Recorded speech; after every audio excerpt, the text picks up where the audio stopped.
Dennis and Julie time. I'm Dennis, as in Prager. That's Julie, as in Hartman. Shalom. There we go again. Julie, you're in love with the word shalom. It's so fun. It's really fun to say, yes. Well, you know, as it happens, shalom means peace. That's what the word means. Yes. Which is its own etymology, which is, you and I love etymology. Oh, yeah. It's really Mario fascinating. Pye, the Story of Language, best book ever. I love that I recommended I did a whole show on it. I know. I love that you love it. And that is the study of language. Interestingly, just for those, anyone should be interested in this. Shalom comes from the Hebrew word, or is related directly to the Hebrew word shalem. It sounds very similar. It's the same consonants. Hebrew words work by consonant, not by vowel. Vowels are added on as dots and little lines. Anyway, shalem means complete. So it's fascinating. Peace and completeness are sort of related. And what else did I want to say about that? Oh, yes. So shalom means peace. It also is hello and goodbye. I know. That's why I say it at the beginning and I say it at the end. You know, I love saying it to random people, like the guy who's checking me out at the grocery store. You do this? Oh, of course, just to see their reaction. By the way, when I was in Israel, we went to Carmel Market in Tel Aviv, which is this huge bazaar in the center of the city. And it was Friday. And so I was walking by everyone and I go, Shabbat Shalom, Shabbat Shalom, and like to everyone. And they just looked at me like this Gentile American saying it. So it was fun to see their reactions. But anyway, yeah. In Los Angeles, California, I'll go up to people, or I'll just say Shalom randomly. And so one night before Shabbat, I was going to the local Whole Foods to get some green beans because our Shabbat crew asked me to bring a side of vegetables. And so I was checking out, and there was this guy, I remember his name is Tanner. He had a sticker named Tanner, and he looked like a surfer bro, typical LA guy working at a Whole Foods. And I said to him, Shabbat Shalom. And you know what he said to me? What? He paused for a moment, and then he kind of like darted his eyes and he looked really nervous and he goes, "Sí," which is yes in Spanish. Why did he do that? I think he thought I was speaking Spanish. Oh, God. Isn't that precious? Shabbat Shalom. He goes, "Sí." Well, I "¿Cómo was waiting estás?" for a different punchline. What? Tanner said, "Oh, Shabbat Shalom." No. He looked at me like I was a Oompa Loompa. So you say Shabbat Shalom to random people? Totally. Literally, not even just in the checkout. All right, hello, I got a question. Oh. Shalom, you have a question. At what age did you know you were a character? Oh my gosh. I am a dull character now compared to who I was when I was like 3, 4, 5. From the time that I was conscious of my existence, I was a character. You know what's interesting? When I was really young, I didn't have behavioral problems, but I was kind of a clown in class. Oh, of course I believe that. Really? Well, if you're a character, you have to act it out. Well, I got so serious by the time I got to like 5th grade that I turned into the class clown, into the class nerd. But I remember in 2nd grade, my teacher having to call my parents and talk with me about my theatricality and interrupting the lesson. So you were in 2nd grade 16 years ago. Oh my gosh, wow. Wait. That's a long time ago. That seems like a long time ago. That is so funny. It is. I'm old. No offense. No offense to you. Why the hell would I be offended? You know, by the way, that, I'm not going to get into it in detail, but it is not a good sign in a society that equates old as negative. It's really true. And it's new. Old in almost every traditional society was venerated. Right. So when do you think that changed and why? I don't know. It's a great question. Like so much other pathology, the 60s seems to be a culprit. Never trust anyone over 30. My parents' generation would never have thought that idea. let alone said it. Never trust anyone over 30. Their grandparents were venerated. Right. I want you to remember what you were saying, that I was in second grade 16 years ago. Whatever you were going to say, put a pin in it. No, that was it. Well, it feels so long ago. It's really amazing to me how time flies. But I think you're right that this has happened in the 60s. And obviously, as you kind of implied, like, we can't blame everything on the 60s. But that does seem to be when it emerged. You know, the death of conservatism and religion and the lack of veneration of old people, they all kind of go hand in hand. Yep. Like, they're all kind of first cousins of one another, because think about what conservatism is. It's conserving the best principles, ideas, values, art, architecture, music. And as there's been an attack on conservatism, we also kind of attack or don't appreciate people like old people who are in it of themselves, even if they're not politically conservative, they're embodiments almost of conservatism, in that they teach us about the past and they have wisdom to pass on to us.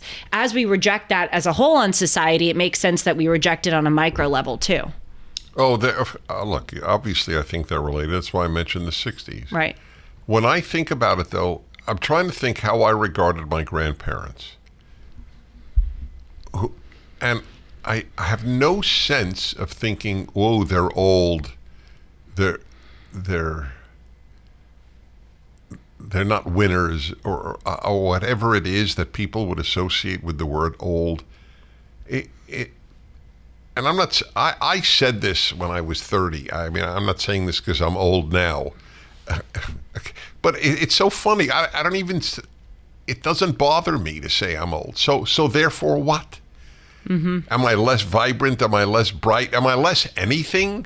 Aren't I, at least I'm blessed, but aren't I more of everything I was? I'm not less in any way. I just walk slower. That's literally the only arena that I could tell that I have aged, and that doesn't really bother me. The reason I said no offense, I'm contemplating why. It's because it's almost a joke now in society when someone who's young says something about, oh, I'm getting old, or I'm turning this age next month, and then someone older will go, oh, well, thanks a lot, you know, think about how I feel. There's this weird kind of, do you agree that it's kind of a joke now? Not a matter of agree. That's been my point since you asked that question. But I think forgive me for interrupting, but I think a lot of the times it's older people who are doing that. In my case, I said to you, no offense, but usually I find when I'm saying something, it's the older person who initiates the joke about how old they are. Yeah, well, it's a preemptive strike. Right. That's pretty much what it is. It doesn't speak well for the society that there is so little respect for age. Now, by the way, there are many people my age who are fools. There are old fools and there are young fools, and there is old wise and there's young wise. You're young wise. So anyway, it's not true. It's not here or there. It is a bad sign that people see. I don't mind when this is an interesting topic. I don't mind if people want to look younger. Mm-hmm. That makes sense to me.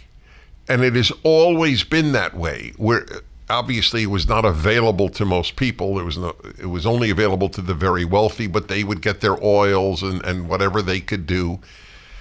I mean, you can overdo anything, but I would say that as people age, if they want to look younger, I find that commendable, which is not a popular stance to hold today. I mean, I happen to support women in general. Some women have stunningly beautiful white hair. My mother was an example. But for women to dye their hair, I don't think anybody should knock that. No, of course not. What I don't appreciate and think is a bit odd is not when people try to look younger. It's when they try to act younger. That's right. Yes. That is not dignified. That's correct. There I'm with you. You know, you're so right that the mistreatment or the disregard for the elderly is a referendum on our society. This is actually going to make me seem like a left-winger, this statement, but I think it's true that you can judge a society based on how they treat the most vulnerable. I see that a lot with my sister has extreme autism, and she was in government group homes for years, and the way that she was treated was truly nothing short of abusive. And I see it with elderly all the time. I was in the grocery store about a year ago, and there was an elderly woman who was carrying a bunch of bags, and she didn't look like she was terrifically struggling, but it looked like it was an effort to carry them. She was kind of hobbling along. And there was this guy, maybe 35-year-old guy with earphones on, and he was in, workout clothes. And he just went around her like she was a cone on the sidewalk that was an impediment in his path. There was no gentlemanliness, sense of chivalry, masculine chivalry. Ma'am, may I help you? Well, or of humanity. I'm not even sure right. it's a male True. figure. If it was an old man, it would be the exact same issue. Absolutely true. Though the reason why I said masculinity is because men are, I think, supposed to be protectors. Take care of the vulnerable. Yes. Yes. And just walked around her, and then I went up to her and I said, "Ma'am, do you need help?" And she was so grateful. And I just thought, and look at the way that we treat the homeless. For all that the left talks about, the vulnerable and minorities, we have to help people. They don't give a damn that homeless people are a dime a dozen rotting on the sidewalk in downtown Los Angeles. And what makes that even more offensive? On the one hand, the left insists on a certain amount of sensitivity with words. Right. We have to call the homeless unhoused. But then who cares if they're living in squalor and they have needles all around them and they don't have a house? Who cares? As long as we call them unhoused. I'm looking up a story relevant to, I actually wrote it into my phone, but I'm not finding it now. It's a bummer. But so I'll have to ruin it, but it's worth telling, unless I already told it to you. Did I tell you the story about the guy who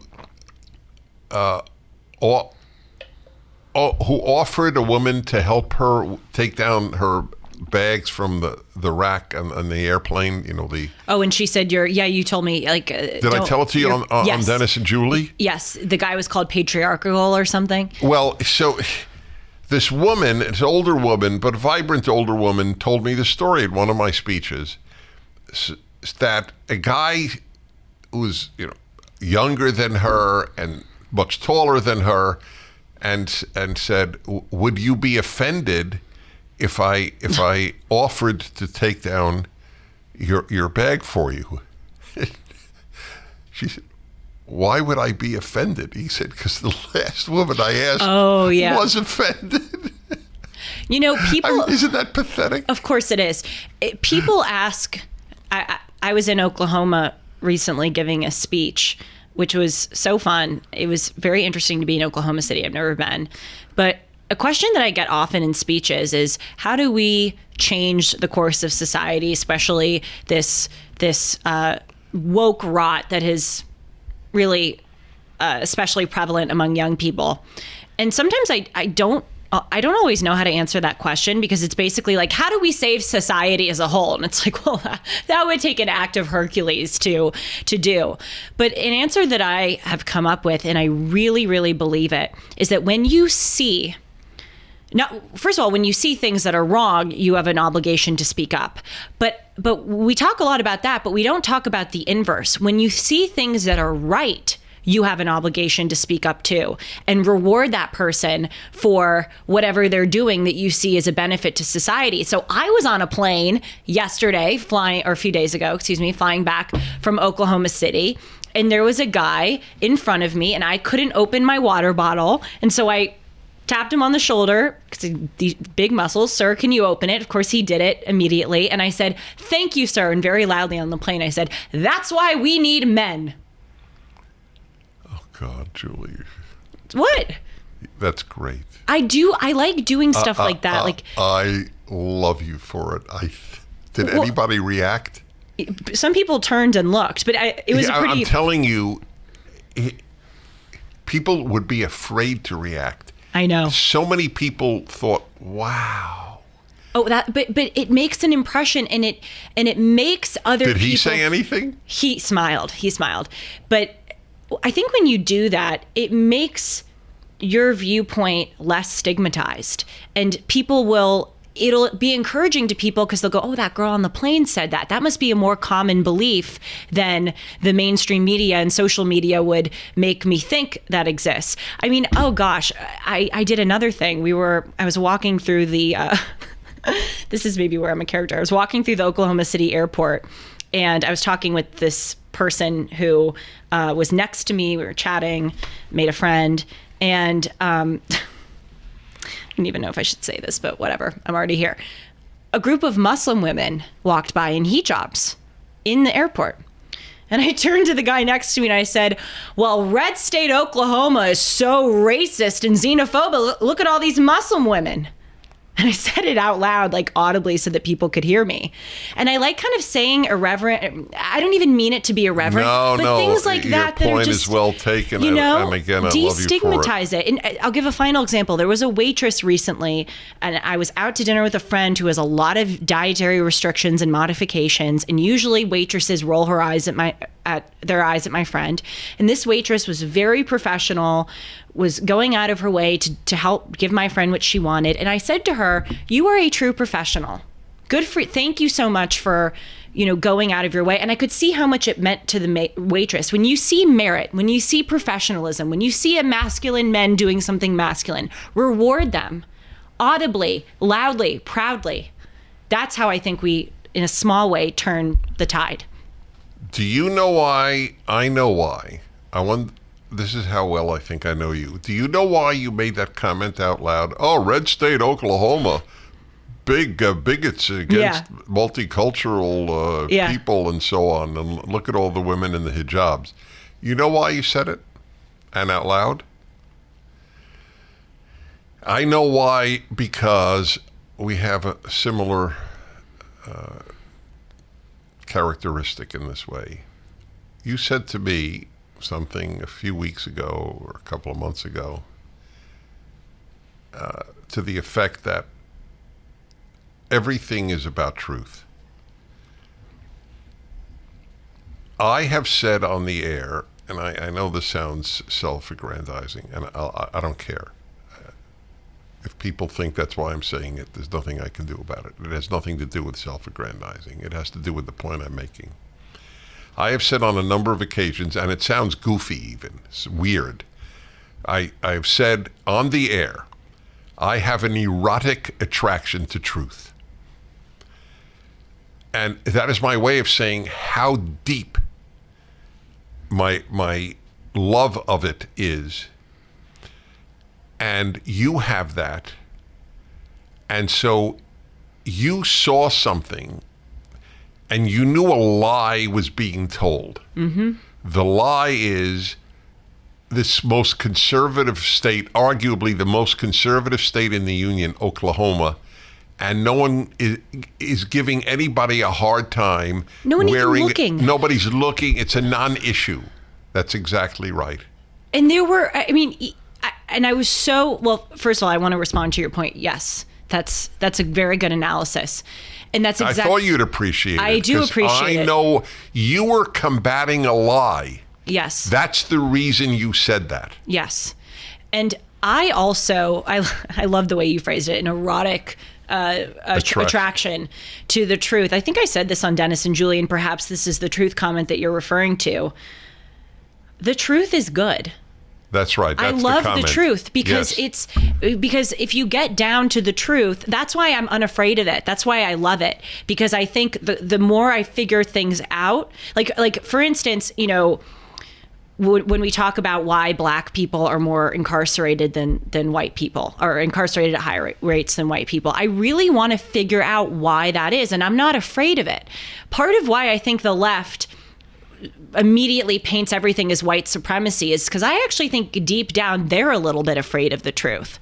I think they there's a part of them that thinks that black people are more inclined to commit crime than white people. If you're not afraid of the truth, you can't be a leftist. Yes. Leftism is based on denying the truth because it's uncomfortable. So if you say, it's classic.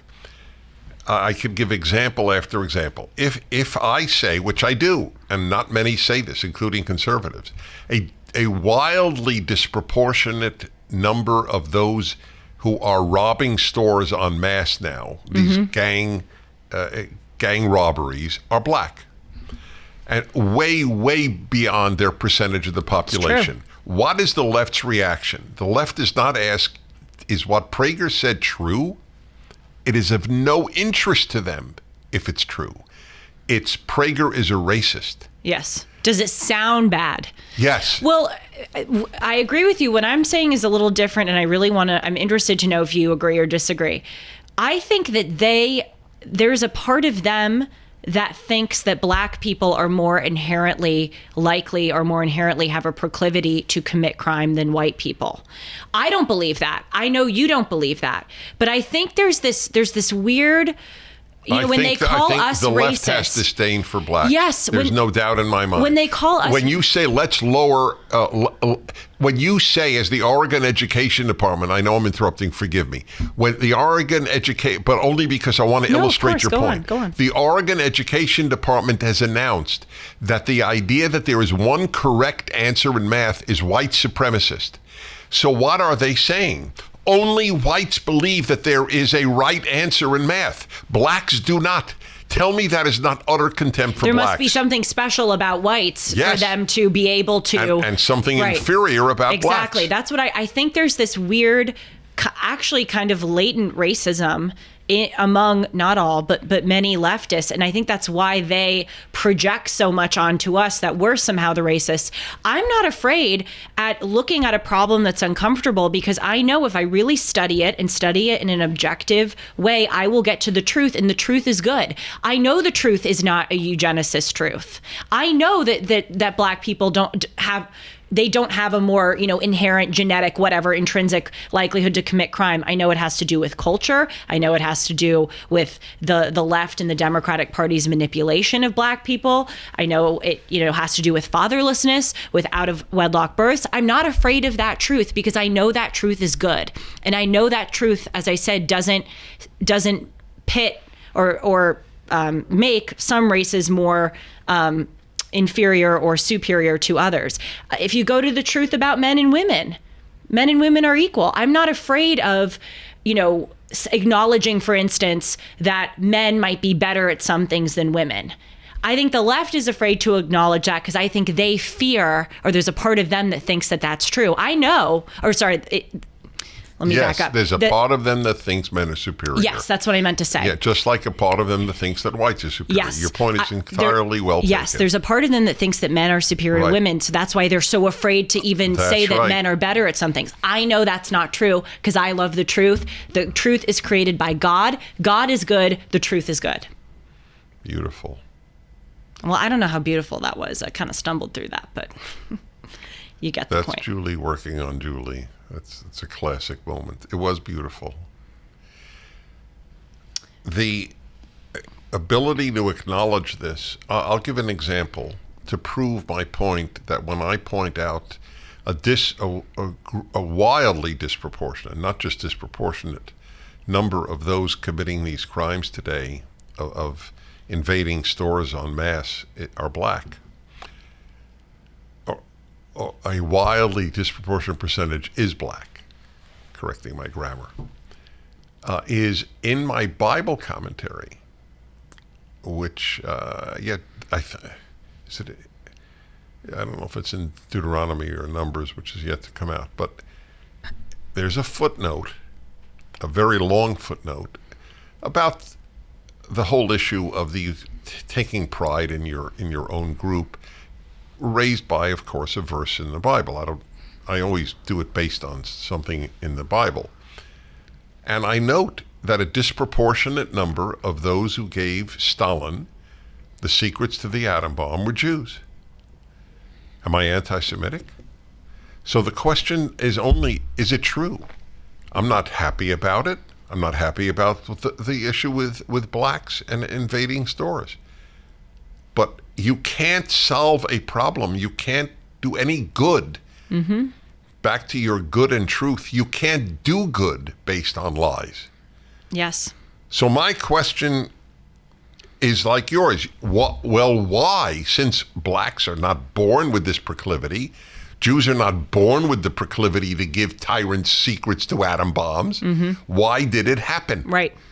I have answers. I mean, my basic answer on the Jewish one is when Jews leave Judaism, they often adopt very weird ideologies. But that's true for non-Jews too. Right. Yes. And again, both of us are unafraid of the truth because we know when we get down to it, it may be uncomfortable, but it's not evil. It's not that Jews are, naturally more slimy. So I want to talk about Julie for a moment. Your favorite subject. I do have one other thing to say about the truth. Okay, go. No, say it. Forgive me really fast. I'm just avoiding the conversation about Julie, but I want to show people that I'm consistent, and I know that you're consistent too, because one of the things I admire about you, and I'm going to quote you and telling you why I admire you, is that you are not beholden to a particular group, not Jews, not men, not conservatives. You often say to me, my support, my listenership, even my friends in life, it's all a conglomeration of individuals as opposed to a group. And you criticize the religious many times, specifically on the doctrine that you have to police thought. You will criticize, I've heard you criticize conservatives. God knows you've criticized Jews many times. Of course, I'm not saying you're anti any of those groups. It's actually the opposite. Right. You know, you're so committed to the truth that you're not going to just sell yourself out for one group. Gold dealers are a dime a dozen. They're everywhere. What sets these companies apart and who can you really trust? This is Julie Hartman for AmFed Coin and Bullion, Dennis's choice for buying precious metals.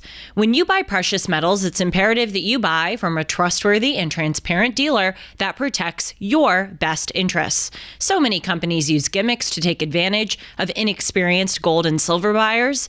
Be cautious of brokers offering free gold and silver, or brokers that want to sell you overpriced collectible coins, claiming that they appreciate more than gold and silver. What about hidden commissions and huge markups? Nick Grovich and his team at AmFed have always had Dennis's back. Nick's been in the industry for over 42 years, and he's established a reputation built on trust, transparency, and fair pricing. If you're interested in buying or selling, call Nick and his team at AmFed Coin and Bullion. 1-800-221-7694. AmericanFederal.com. AmericanFederal.com. I know you're that way. I want to tell people, though, that when I was in Oklahoma, a large portion of my speech was actually criticizing or trying to shift conservatives in another direction. I spoke about, because the point of the talk that I was in was how to reach young people. And I said to conservatives in the audience, I said, I know a lot of you are definitely Republican. Many of you are probably Christian. And I have profound respect for Christianity and, of course, for conservatism. But if you talk to young people and try to proselytize them, and if you say things to them like Christ is going to save your soul or Satan is going to punish you if you have an abortion, abortion is sin, you are not going to reach them. It is shoving too much down their throat. You have to take a different tack. And so anyway, I just want to show people that my love for the truth extends everywhere. And I felt comfortable criticizing or making an intervention in the tactics of the people to whom I was speaking, because I knew that it was the truth and the truth is good. And also, and it's a credit to them, I knew I was in a hospitable audience that also cares about the truth. I was trying to picture, what if there was a left-wing conference and then there was a left-wing breakout group about how to reach young people, and someone said, this trans ideology is getting too extreme, and when you say things like this, it's not reaching that would never be allowed in that group. It's a excellent point. You're really on a roll today. Oh, am I? See, I think I'm on it. I think I've been terrible. I'm going to take out my coffee and just have a cup while you speak. I think I've been terrible, but I'm glad you think you do. Yeah, I do. I think I've been terribly inarticulate. 1 minute, folks. I'm returning to Earth. It's taking a while. Okay, I'm back on Earth. You know what Dennis's equivalent of this is, though? What? You don't know when people are starstruck by you. I don't know if people are impressed by me or if they're thinking what I say is articulate or if they think that I'm physically attractive. I have blinders in those ways. You have a huge blinder with people who are sucking up to you or who are starstruck by you. He has no idea. Well, the second is a good thing. The first is not a good thing. People sucking up to me. That seemed derogatory. Yeah, well, it is. It is derogatory. Yeah. I mean, look, I've witnessed people sucking up to you, but a lot. What I meant by that was when people are trying to impress you or they're trying to that's not get the same. in your. Yeah, It's not the same. Okay, I right. should. But however, I have witnessed both. Yeah, okay, fair enough. You're right. I don't have any sense of that at all. This is not a brag. It's just a fact of life. I don't walk through life thinking I'm Dennis Prager. It doesn't occur to me till people tell me I am when they stop me for a selfie. And I remember, oh, yeah, I'm a public figure. I forgot. I know, it's funny. It is funny. And it's... That, by the way, I'm thrilled about that because I love being a regular guy. I like walking through the airport like everybody else does. I intellectually understand I don't have a normal life. It's obvious, and so on. Anyway, it's interesting because it's funny because to a certain extent, that's what I wanted to say when I said I wanted to talk about Julie. Mm-hmm. So I want to put this in perspective. Julie was just in Oklahoma. They brought you to speak at a women's conservative conference, women from all over the country. Mm-hmm. I read about it in the Oklahoma newspaper, which is credit to you. You didn't even know it was written. I knew the article was there, and you didn't. I had no idea. Yeah, okay. He called me and said, "Great article," and I said, Yeah. "What the hell are you talking about?" Well, I didn't say what the hell. I said, yeah, no, I don't have no problem with what the hell, but you actually said where, or something to that effect. Anyway, so "It's true." You're 23. Are you about to be 24? When? Guess what? I share a birthday with a prominent figure who changed the country. He's dead. And it happened in Minneapolis. And it changed everything. Like 3 years ago. Who is that person? Oh my God, really? Yeah, George Floyd. Yeah, George Floyd and I have a oh my birthday. God. Okay, that's beautiful. Anyway, October All right. 14th. And Charlie Kirk. You, Charlie Kirk, and George Floyd? And Dwight Eisenhower. And Dwight Eisenhower? And Usher. And who? Who? Usher? I'm looking at Sean. Who and who? Usher. Yes. Usher. Okay, I get it. All right. All right. Like an usher at the, I don't know, theater. No. So who are you really referring to? The singer. The singer Usher? Usher. Okay. I think it's beautiful. Okay.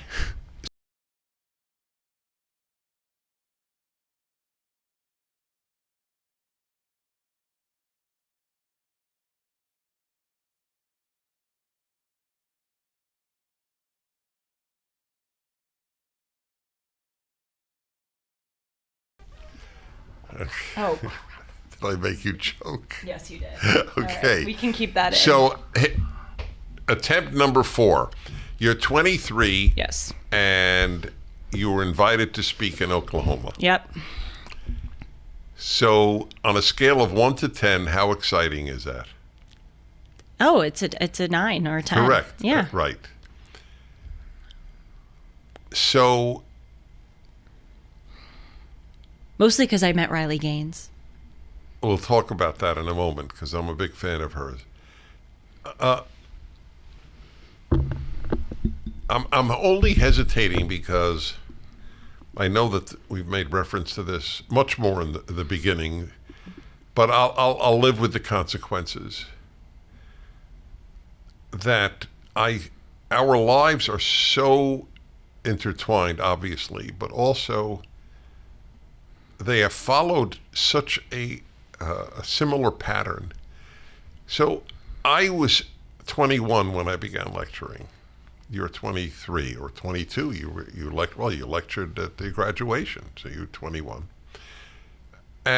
which is very uncommon. Obviously, it's very rare to start public speaking, let alone be brought across the country. And I remember it was a high, not an ego high, just a high. I am so lucky to have such a life and so early. People, and in my case, I was living in New York, people in Tennessee, that was the first really far away from the Northeast place I spoke. Mm-hmm. People in Tennessee are bringing me to speak. It was exhilarating. And I have to believe, because you're healthy and normal, that it was exhilarating for you. It was, but I'll also be very honest that sometimes I wish I were more proud of myself or than I am. Could relish it more. Yes. And this is not... This is so big, this subject. Go ahead. I almost hesitate to say it because I don't want to sound ungrateful or unappreciative or not aware of how lucky I am. Intellectually aware. It's actually...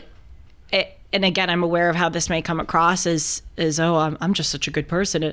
But it's actually that I appreciate it so much, and I feel so lucky, and I feel so grateful that I feel guilty, where I almost don't. It's because you don't deserve it. No, it's not that I don't think that I deserve. I know I've worked really hard, and I know that I've proven myself, and that I have good things to say. It's that I don't deserve to have had the good fortune that put me in the position to prove myself. I'll give you something that really hit me. I know I told you this, Dennis, and you said typical Julie, but after I spoke in Oklahoma, I got on a scooter. Which, by the way, they have them all over Oklahoma City. They have them in LA too, I guess, but it's a very nifty way of getting around. I went on a scooter and I scootered over to the Oklahoma City bombing memorial, which anyone who's in Oklahoma City should go to. It is so moving. The Oklahoma City bombing happened in 1995. It was the largest terrorist attack in the United States at the time. Now it's the largest homegrown terrorist attack because 9/11 happened 6 years later. But I was reading about it. 168 people were killed, 19 of them children, because there was a daycare center I remember well. in the federal building where the bomb was detonated. And it was this weird, obviously I went there because I love history, but it was also this almost weird, voyage that I was going on to remind myself that I'm so lucky. And I just was standing there going why did these 19 children get blown up when they were 2 years old and had no opportunity at a life? And then I've had this wonderful life and opportunities are coming up for me all the time. And it was, I sometimes feel this tension where I feel guilty for my luck, and then I feel guilty that I feel guilty for my luck because I'm not appreciating my luck. And if only people who didn't have the luck were alive, they would want me to appreciate my luck, and it's this weird cycle. I want to talk about that. Well, you recently wrote about luck versus God, which I think is very apropos of this. But that's yes, it's tangentially, but not directly related. I wanted to deal with your reaction. That it fascinates me, and I think that there are three elements, in no order of significance, but three elements. You're female. That's a big one. So true. I don't know how big, but I'm sure it's one of the three. It's your nature, which we'll get to. And you come, though not from at all a religious world, from a Christian background. You have a grandfather who was a pastor, after all. And I'll explain all three briefly. We can expound on it, because I think it's a very big deal and a very big subject. It's relevant to everyone. Relevant to everyone. This is not just Julie therapy session. No, if it weren't, it's not a therapy session. A, B, it's relevant to everyone, or I wouldn't raise it. Right. Just making it clear. Yeah, I'm well aware of that. So my own reaction, and I'm very self-aware, from the outset was, I'm incredibly fortunate, incredibly. To this day, or lucky, I'm totally okay with the word lucky. To this day, I believe it just as much as I believed it then. But I did not feel any guilt over it. I felt only obligation and gratitude, which I think is a healthier reaction, because you should only feel guilt over what you did wrong. You didn't do anything wrong. What would be wrong is to have your gifts and not use it for good. So in that sense, it is a therapy session in an odd sense of the word. And I don't even have to pay. You're right. But I want you to know that. I mean, to the extent that reason can overcome the psyche, and I'm not sure it can, you must know that the healthy reaction is gratitude and obligation, not guilt. Oh, I feel those. Yeah, I know you do. But there's a lot of guilt. But you don't peppered only in. feel that. Right. Yeah. No. So, so I said your nature, you're being female, and you're growing up in a non-religious but Christian, culturally, psychologically environment where. I'll explain the latter in this way. I know I haven't said this. If I have, tell me. You remember. But I don't think I ever said this on Dennis and Julie. So Jews complain more than Christians, as a general rule. It's biblical. What did they do when they got out of Egypt? We don't like the food here. Send us back to Egypt. The food was better. It's literally what they said. So anyway. So Jews complain a lot, and Christians complain less.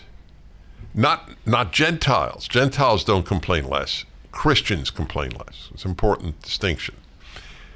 So I tell in speeches, including in front of Christian groups, said, if you don't believe me, let's try the following test. Let's have a group from a Catholic church, a group from an evangelical or any Protestant church, and a group from a synagogue. They're meeting for an ecumenical lunch, okay?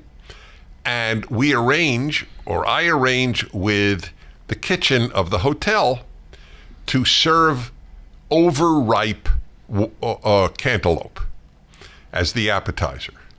Which group will complain the most? And the audience always laughs, because everybody knows it's the Jews. So that is interesting, but not significant. What's significant is why. Okay. So that's my life, the why question. So I have a theory. Christians, okay, I'll put it in my punchline way. For Christians to suffer is Christ-like. For Jews to suffer stinks. That's so true. I think sometimes Christians self-flagellate and suffer for the sake of suffering. There is, because yes, there to is be more Christ-like. That's right. There is a veneration of suffering.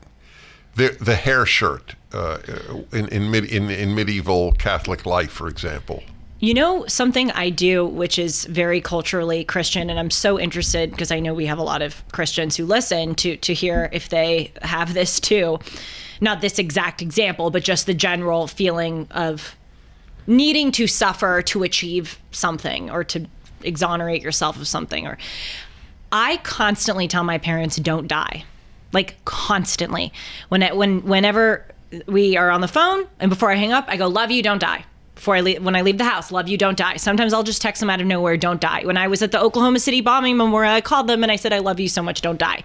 It's like, it's constant, and I understand it's a little bit odd.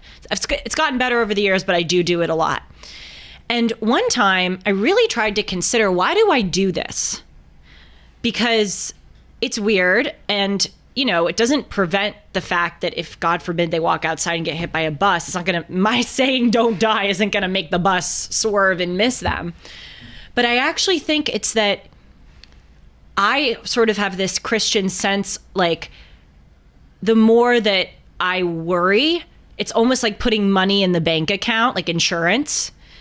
And I think Christians have this, like the more you pray, the more maybe the higher outcome that something good that you're praying for will happen. The more that you suffer, the more that you become like Christ. And I think I have this like the worrying is in my mind, even though intellectually I know it's not preventing the bus. I think in my mind, I think the more that I add up the don't dies, it will cosmically help my parents avoid that fate. Does that make any sense? Well, it's not rational. Of course it's not. Yeah. No, it's definitely not rational. So to the extent from that a Christian... Yes, well...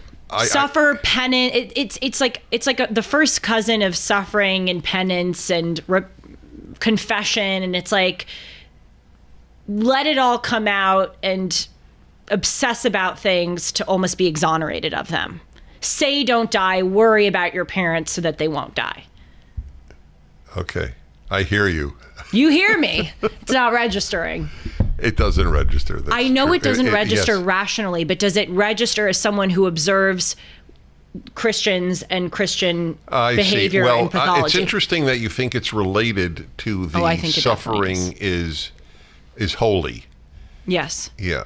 Well, how is it related to suffering is holy exactly? I'm missing that connection. I think there's this idea that the more that you suffer, the more that you're like Christ, which is That's correct. That's what I said. It's Right. Christ-like. So what does that have to do with don't die? I think it's that the more that you obsess about something, the more that you orient yourself in... I mean, have pain over it. Yes. The more that you have pain So and your worry about pain yes. may help forestall Yes. their death. Yes, I think it's just generally this Christian mantra: the more pain, something Good will ennobling happen. comes out of it. I see. Okay, I can't comment on that. That is truly your interior life emanating from a Christian background. Yes. Well, also in Christian, people will say, pray, pray for this person, and there's this element of the more that you pray, the more likelihood that they will get better. Yeah, that's fine. Or Jews have Right. Many Jews believe that too, but that's not the suffering element. By the way, the suffering it's a cute line, that I offer for Christians. Pain is Christ-like; for Jews, it stinks.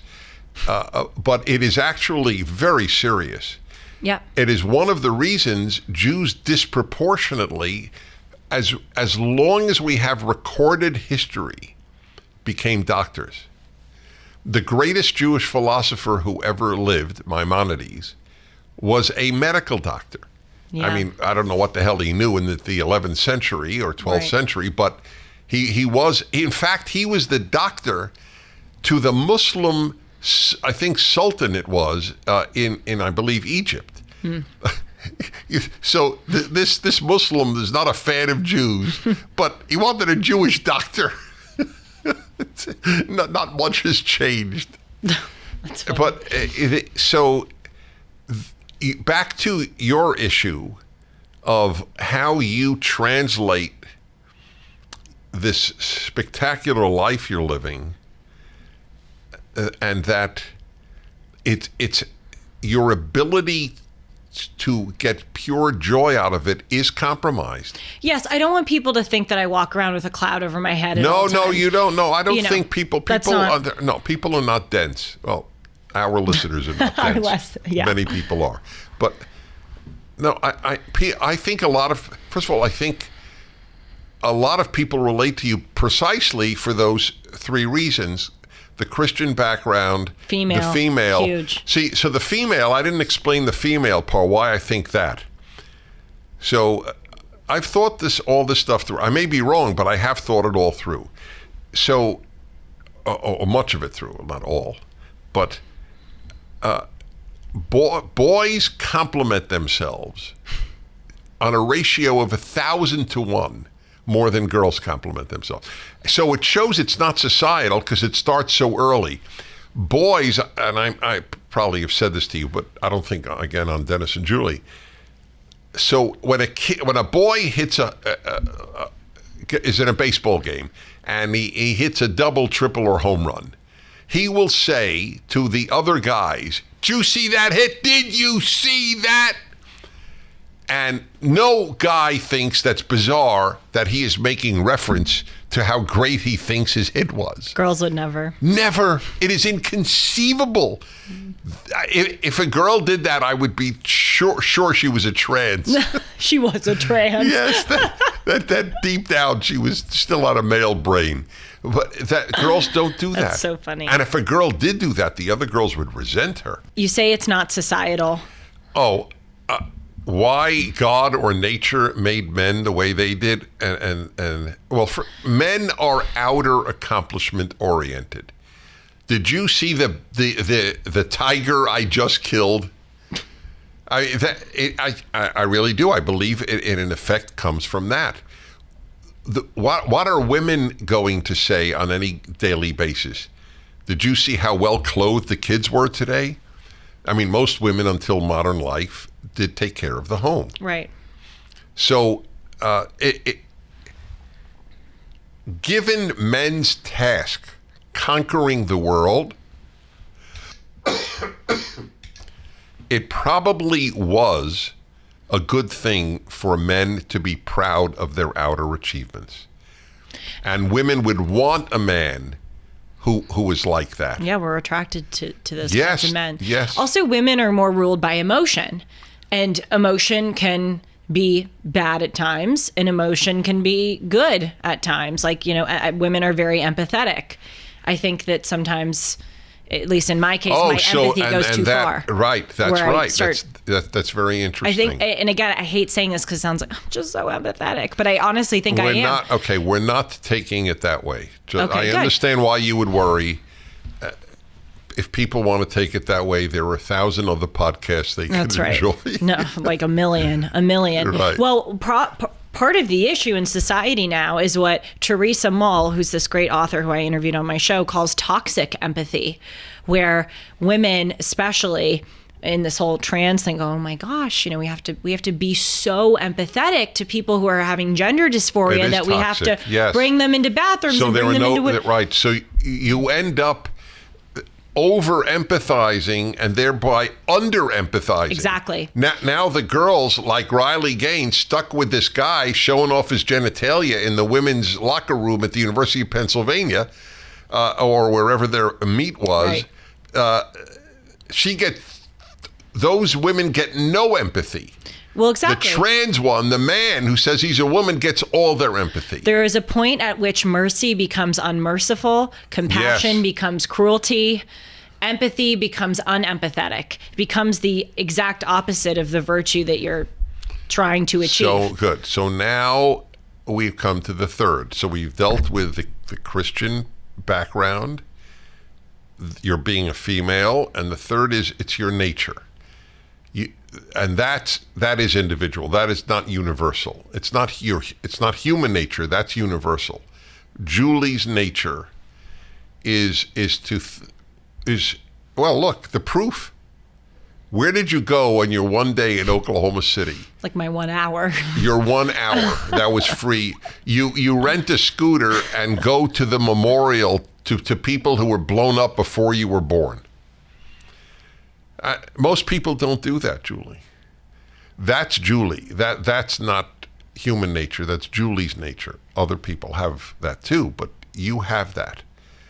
Look, again, the similarities is part of this remarkable thing we have together. I remember thinking, how am I going to find a wife? I want to talk about evil, good and evil on a date. They're not aching to talk about Pol Pot or Mao or Hitler. I know. Trust me. And I'm thinking about this all the time. I know.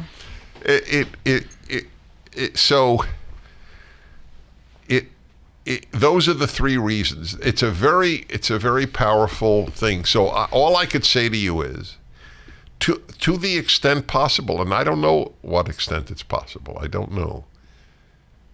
Well, it is no sin for you to thoroughly enjoy the life you're having.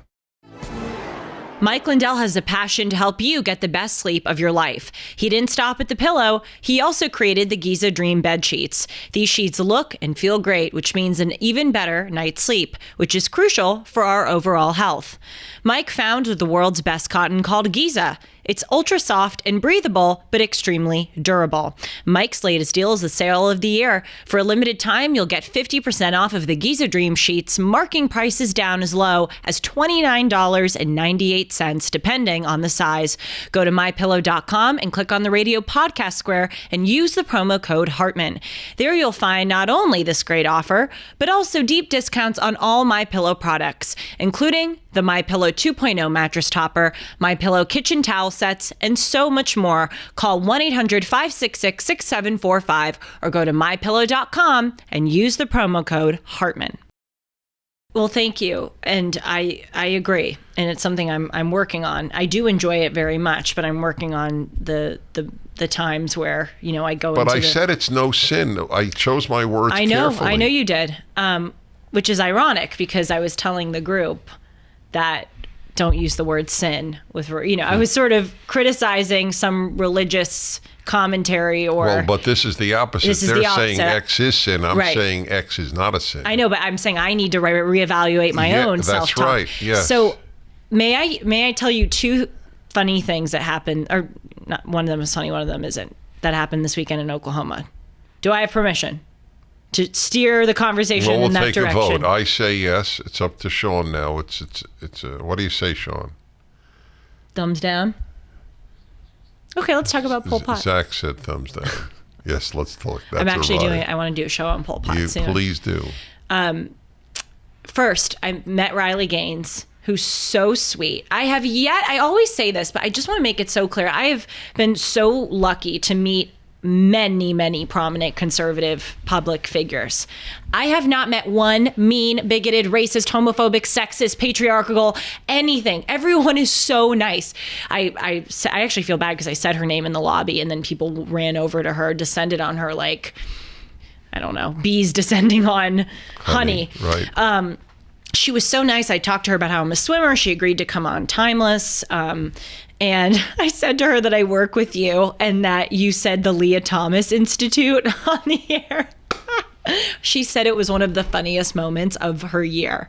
She said, I love Dennis. For those who don't know what we're talking about, Dennis was interviewing, now I almost just said Leah Thomas, Riley Gaines on his show. And Riley Gaines has started the Riley Gaines Institute. And Dennis Prager said, everyone, please go check out the Leah Thomas Institute. So I just thought you'd find that to be funny, that Riley remembered that. I have no doubt she would remember it. And she said, I say it sometimes. I tell that joke sometimes. I can only imagine that she would. So it's very beautiful that she remembers me for one of my corkers. But it cracks me up. I don't have any issue with it. But I want to just explain to people who we're talking about. So Riley Gaines is literally a national champion swimmer. Yes. And she actually likes swimming. Is that true? Did you ask her? Yes. She said, I enjoy it. Did you tell her you didn't? Yes. What did she said, think? I get it. She said, I get it. At times it's brutal. Okay. So she has been leading the campaign to keep women's sports for women. It's simple as that. She's gutsy. She is the object of a lot of hate. And of course, she's the object of a tremendous amount of admiration, including the two people speaking here. And I had her on my show recently. And the man who said he was a woman was named Leah Thomas. He took LIA from his name, William. Her name, whatever. Pronoun that. Okay, fine. Okay. Okay. Yes. And appeared in the locker room with his genitalia exposed. Which what a great guy. What a schmuck. No. He is a schmuck. But it proves that he's not a woman. Women don't do that. Women don't display their genitalia. We run and hide. Run and hide. Also, it shows that his motivation is to shock and to make people uncomfortable and to get in their face. Right. There's no other reason why you would do that. Oh God, I was going to say something. Well, you had met Bingo. her, so you were talking about meeting her. No, was that not the? Yes, not the. I can't remember what it was. Well, it's okay. Oh, well, what you just said about calling her gutsy, by the way, totally true. And she deserves every ounce of credit for all that she has done for women. However, I do find it to be interesting that Riley Gaines, and all of us, even someone like me, gets called courageous. Like if Riley Gaines coming out and saying, women's sports should be reserved for women, her saying that, the fact that takes is called courage. Yes, the fact that is called does take gutsy, courage, but that's a reflection on our society Totally. as much as it is on her. And that is not a knock in the slightest to Riley Gaines, as it's not a knock on me. It's just sometimes I don't understand. Look, in Germany, I mean, it's not the exact same thing, obviously, but in Germany, it took courage to say, actually, Jews are human. Right. And you think, that takes courage? Well, that's a good point. The circumstance determines courage. That's very true. That's a very, very good point. Just as in Pol Pot's Khmer Rouge regime, it took courage to say, no, you shouldn't execute people for disagreeing. Right. Ironically, courage is demanded for what should be obvious. That's the irony. Well said. It's because the bad guys distort truth back to truth. Well, there's a difference though with the aforementioned examples and then the Riley Gaines and not to say I'm on the same par as Riley Gaines and as far as public perception, but people like us who speak up. You know, look, yeah, is it true that the Justice Department and increasingly our people in power are weaponizing the institutions against conservatives? Yes. Is it true that there are big personal and professional consequences for saying right-wing things? Yes. However, Riley and I live in a time and live in a place where it's pretty easy to say stuff that is controversial to be courageous. That is not true of the Jews in Europe or you mean of the Germans? Yeah. That's right. Thank you. The Germans and the Cambodians. You know, they would be executed on the spot. We wouldn't be executed on the spot. As bad as things are getting here, we wouldn't. So I want to make that distinction. Anyway, number 2. I heard Tulsi Gabbard speak, also met her backstage. Such a nice woman. She's one of my heroes, I have to say. I mean, she's really, I think she could have been president if she stuck with the Democratic Party. She, back in the time of Obama, was the Democratic Party's darling, especially, you know, in 08, 09. There are these photos of her and she's on every news network. And I think she's smart enough to know that if she stuck with the Democrats, she would have been like their AOC, their kind of great figure. But she has principles, and she got up and gave this great speech to all these Republicans. And she said, I'm not a Republican, but I am not a Democrat. The party that I joined 20 years ago, I saw a party that was inclusive of all people, that was pro-civil rights, was pro-free speech, and that is not the Democratic Party today. But as she was speaking, I want to tell you this story because, again, it shows that we're not afraid to criticize our own side.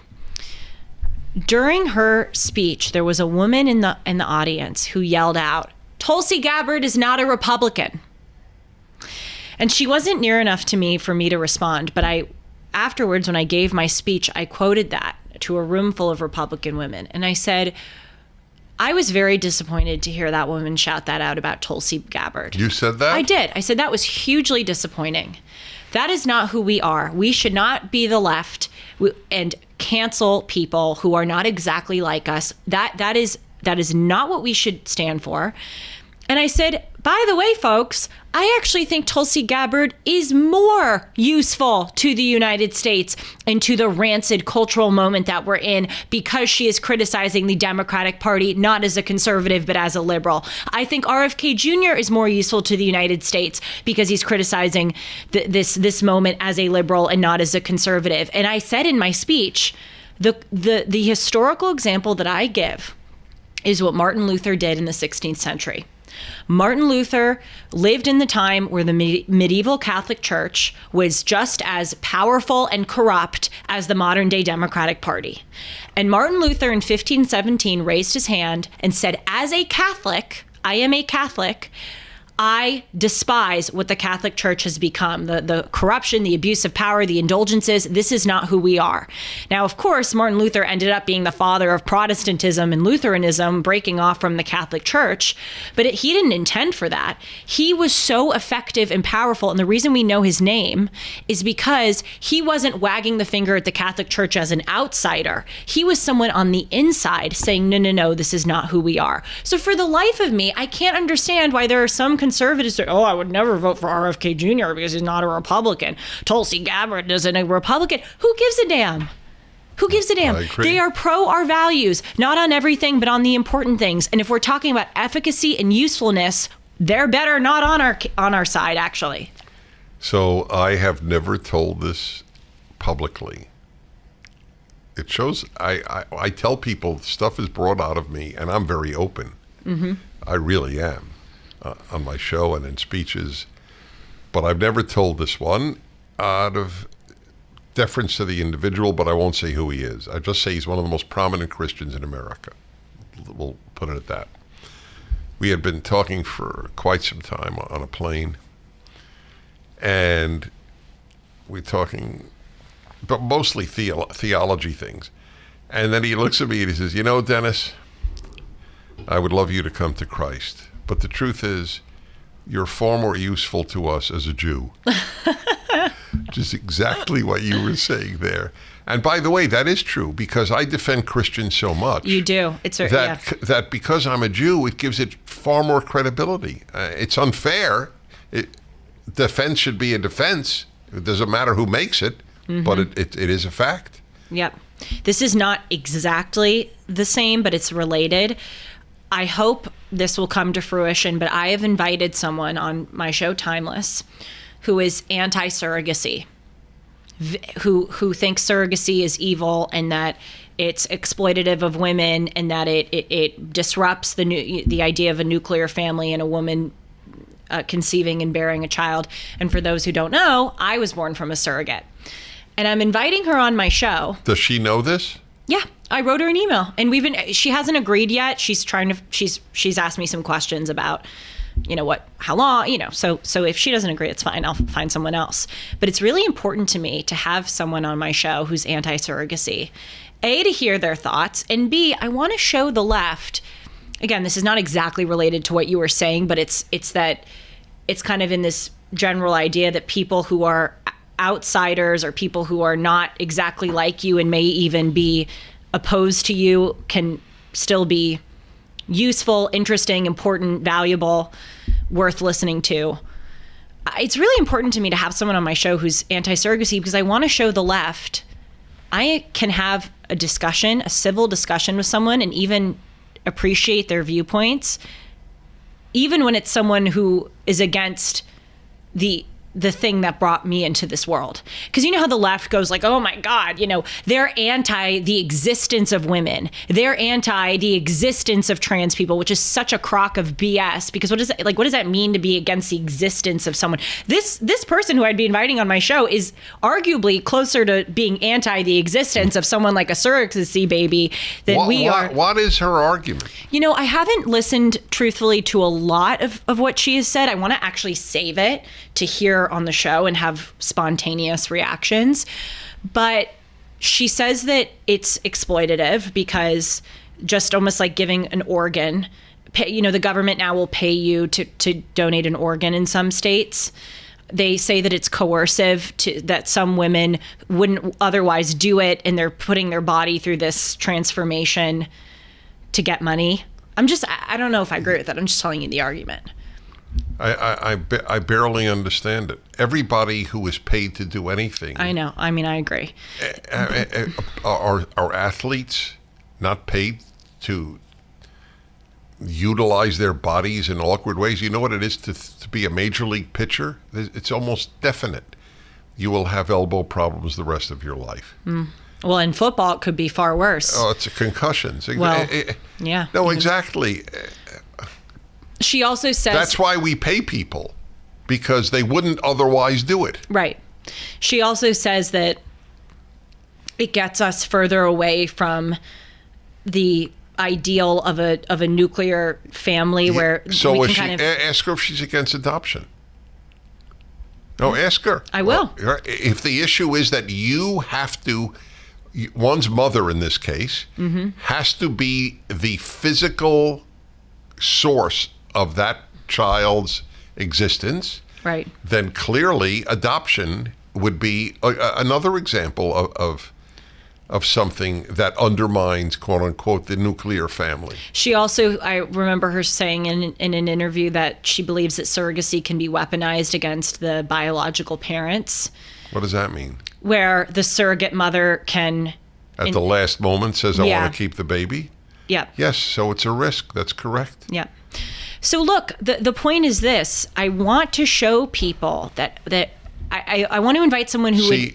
I agree with you. Who's Your on point paper is so you're hostile to me. 100% right. But I don't view her as hostile to me. I view her, it's not even doesn't go through my mind. Everything about it is noble. You should have. I hope she comes on. Me too. But unless there are arguments that I'm not aware of, it's an example of the best is the enemy of the better. So really what you're saying is, so it would be better, and I know I don't take this personally, Ms. So-and-so, but it would have been better had I never been born. That is, and believe me, I'm not saying this personally. I know you're not insulting me. I don't take it in any way that way. Yep. Would the world be a better place if I were not born? Would my parents have had a better life if I were not born? Would God be happy if I were not born? I would ask those three things. That's pretty powerful questions. Yes. Those are powerful questions. The thing is, it doesn't even occur to me that this woman would offend me, even if she answered yes to that question. Yes, honest to God, you're right. It's not about you. You understand that. I wouldn't even get upset or hurt by that. I really wouldn't. No. And so it raises the question when other people, like you see, it's honestly like a psychological event when you see these people on college campuses screaming and convulsing like they are having an aneurysm at the presence of Charlie Kirk or you know. Charlie Kirk gets more of the like crazy screaming than you do. But it's like, what is going on? I'm going to use that aneurysm. I think that's great. Oh, they're like convulsing. They do. That's right. That is what they look like. I mean, they need to go to the hospital. Did you ever see, everyone watching us or listening to us right now must go on YouTube. And I guess if you put in Yale professors Halloween costumes protest, that would work. Yale professors, do you know the story? Maybe. You will actually be happy we met. Oh. Finally. I'm on the fence about Finally. it. Yeah. This will push you over. So, two professors, a husband and a wife, who were heads of, I think Harvard has houses, is that right? Mm-hmm. So Yale has houses. Residential colleges. Yeah, okay. Is that the same thing as a house? Basically, yes. Okay. So the heads of one of the house was this two academics. Yes. Liberal. Shocking. Right. Man and a woman. I don't remember their fields. Both professors at Yale. And the issue of Halloween costumes arose. And I think the wife said at some point, oh, he was the head. I don't think both of them were. He was the head of the house. But he's married to her. And so she said, it's no big deal if you wear a costume of another group. It doesn't mean anything. It's fine. And they went ballistic. To the extent he was fired as the head of that Yale house because his wife had said something which is completely correct and innocuous. Yep. You should see, why did I think of this? The aneurysm. You should see the students gathered around these two professors. Oh, I do know this story. Screaming and cursing at them. Yep. Yale students. It really raises the question, and this is our classic debate, does the left really believe what they say? Or I really wonder when I'm looking at those people who truly, like, honestly, and I know people probably think I'm saying this tongue in cheek, like they are convulsing to the point like they need an IV of morphine, like they are having an episode. No, your aneurysm analogy was perfect. Are they truly, like, I'm really trying to get into the psychological state. Have they truly been so brainwashed, or are they psychologically not okay in a way that their human alarm is really going off at Charlie Kirk? Like, they really feel like they are threatened and all of that. I mean, even if you, and it's hard to bring up these examples in these discussions, but even if you look at the footage of Jews in concentration camps, they're not screaming and convulsing in the presence of a Nazi, which is like, oh my God, many of them maintain their composure. So why is a leftist in the presence of Charlie Kirk, like, literally descending into a flight, or what is it? Flight or flight? Yeah, fight or flight episode. Are they truly that alarmed, or is this a show? I think it's a show. I really do. I have moved to real deal. Really? I think most of it is a show. Yeah, I hope you're right. I have a darker view. We're coming near the end, so I'll tell you what began to push me on the road to they actually believe what they're saying and doing. Mm-hmm. It was a woman in her 20s, a German woman who was gang raped in Germany by a group of immigrants from the Middle East. Oh, God. She told the police that it was German men who raped her. She did not want she was the daughter of an EU official. Wow. So it was known. Wow. So she said, when it came out that she had lied, why would you lie about who raped you? I didn't want to elicit ill will toward immigrants from the Middle East. Whoa. That's not a show. No, it's not. A lot of these people are true believers.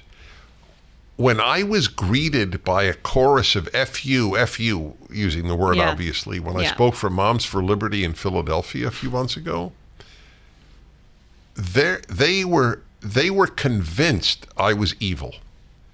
It was not a show. They were convinced I was evil. And I even said to them, I told you, I walked over. Yeah. Said, why do you hate me so much? I'm just curious. But what they did was they came out with, you support Nazis. Oh, God. No, that was a common answer. I know it is. Wait. You as a Jew? This Jew who has fought anti-Semitism his whole life, whose grandfather lost his brother to Hitler, and I support Nazis, and they must believe that. So here's the question: what is scarier, people who believe their lies or people who are lying? I think people who believe their lies, because the people who lie and know they're lying, there's hope. Mm-hmm. People who believe their lies, there's very little hope. I mean, people in Germany believed Jews were inferior. I mean, it's astonishing. It's an astonishing thing, given how the particular irony in Germany was because Jews were disproportionately successful in the arts, in culture, in finance. It's a pretty odd group to be right. Untermenschen, under people, right. Subhuman. The truth is, in the final analysis, it almost doesn't matter. Yeah. Because either one does equal amount of damage. But the question is worthy so that we figure out what can we do.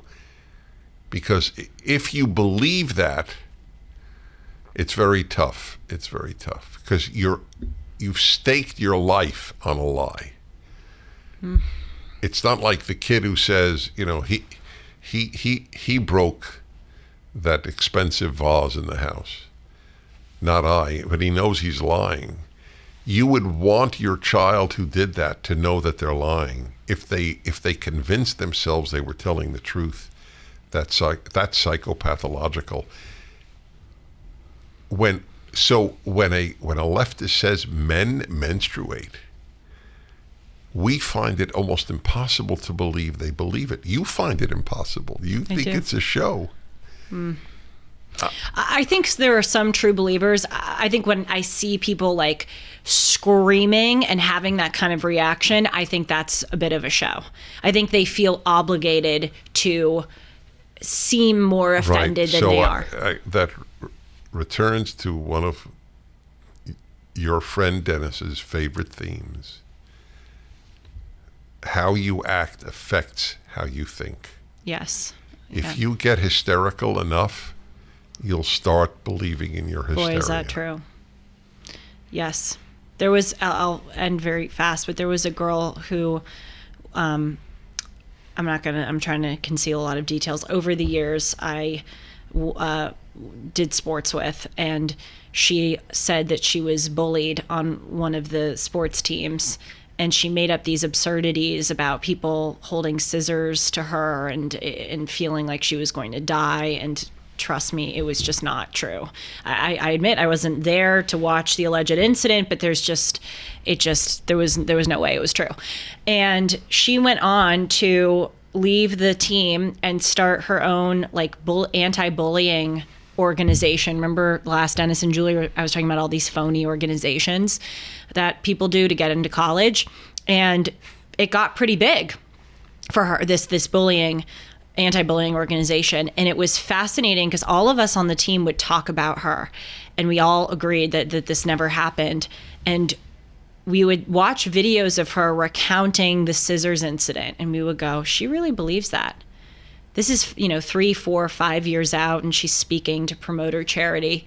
And you just look, and she has repeated that story enough times to herself. You watch her, she really thinks that happened to her. I wouldn't be surprised if O.J. Simpson started to believe he didn't kill his ex-wife or his wife. Yeah. On that happy note, by the way, this month, October, it was like the 10th or something, or not 10th, 20th anniversary of him being let off. It was October 3rd, 1994. Oh, so it's next year. Okay. Anyway, useless trivia. Or is it 30 years? Holy moly.